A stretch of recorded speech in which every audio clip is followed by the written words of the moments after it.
If you're listening to this, you already know the big problem. Aging isn't just about wrinkles.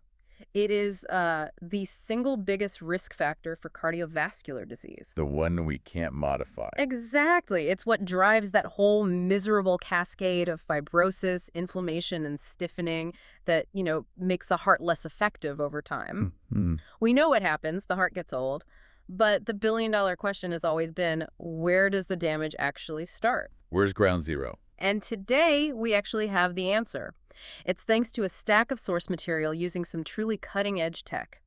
Researchers basically made a molecular GPS map of the aging heart. Yeah, using this powerful combination of single-nucleus RNA sequencing, or nRNA sequin, spatial transcriptomics. Okay, that combination is, it sounds like a revolution. It really is. The Yeah. snRNA-seq gives you this incredible detail on what every single cell is doing. Yeah. But the spatial part, that's the game changer. It puts those cells back where they belong in the tissue. So it's like the difference between having a list of every employee in a company and having a detailed floor plan showing you which teams are sitting together and, which department is causing all the trouble. That's a perfect analogy. Yeah. And so the central mission of this deep dive is to find that specific spot, that microenvironment or niche that acts as the ignition switch for all this age-related damage. We're looking for the hotspots. We're looking for the hotspots that we can then, hopefully target. Okay, let's unpack it.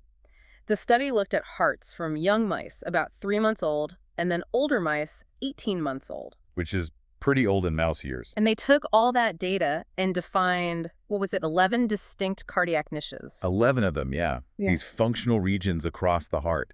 And right away, they found something really surprising. What's that? When they compared the young and old hearts, they found that aging did not significantly change the overall proportion of these 11 niches. Wait, hold on. That feels wrong. If the heart's getting fibrotic and failing, you'd think the whole structure, the architecture, would be visibly different. That's the key insight, though. It tells us the gross anatomy isn't falling apart. The problem isn't a total structural collapse. So it's more like functional rot. It's functional rot starting in very specific, concentrated areas. We need to look inside the rooms, not just at the walls. So which rooms were the worst? They did note that the left ventricle, the big pumping chamber, had more diversity in these niches than the right ventricle. Which makes sense. The LV is under so much more stress. Yeah. And while the big, muscle-heavy niches, the ones with the cardiomyocytes... The actual powerhouse cells. Exactly. They did show one change disruption in their circadian clock genes, but the real catastrophic failure wasn't in the muscle. It was somewhere else. And this is where it gets so interesting. The study found that the large vessel-associated vascular niches, niche 7 they called it, that was the primary hotspot for basically all age-related damage. The problem wasn't the engine. It was the plumbing. It was the plumbing. That just completely shifts the therapeutic target. Right. It's not the bulk of the muscle anymore. It's the support structures around it, the arteries, the veins. And this niche 7 was characterized by these huge changes in, in pro-inflammatory and pro-fibrotic signatures. Which the sources call inflammaging. Right, inflammaging. So for you listening, what exactly is that in this context? It's chronic, low-grade inflammation. There's no infection. It's just this smoldering fire of age. Okay. And in niche 7, this was fueled by some really clear structural decay. They saw an increase in collagen metabolism. Which is just the machinery for scarring, right? Exactly. It's perivascular fibrosis. Yeah. The blood vessels are literally getting stiffened by scar tissue. And what's going on with the cells themselves? A major metabolic switch. The cells in that niche were moving away from healthy energy processes, like burning fat for fuel. Okay. And they shifted hard toward glycolysis and lipid formation. Think of it like a cell abandoning clean energy and just switching to a fast, dirty sugar burn. Which sounds a lot like senescence. It's a hallmark of senescence, that sort of inflammatory growth-arrested state. And if we zoom in even closer, this toxic environment also had a complete overhaul of the immune cell. Oh, absolutely. The activated fibroblasts, the scar tissue-laying cells, they were proliferating.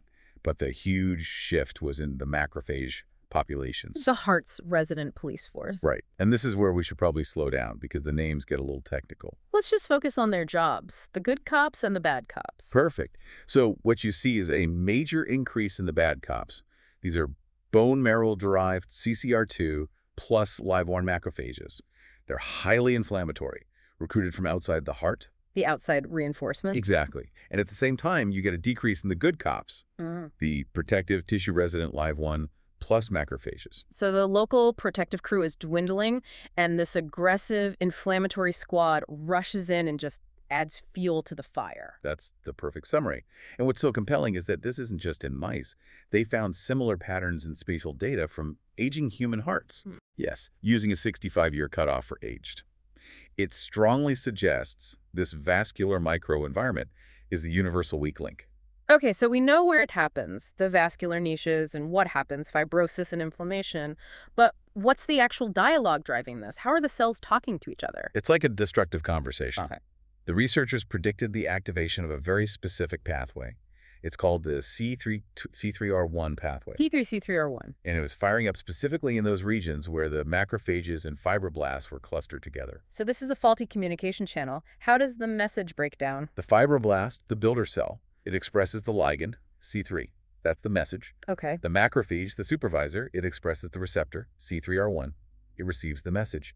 And when this pathway is active, it promotes what's called M2-like macrophage polarization. And M2 sounds good, right? Like it's not M1, which would be bad. That's where it gets so tricky. M2 macrophages are often seen as anti-inflammatory, part of healing. Yeah. But There's a big but.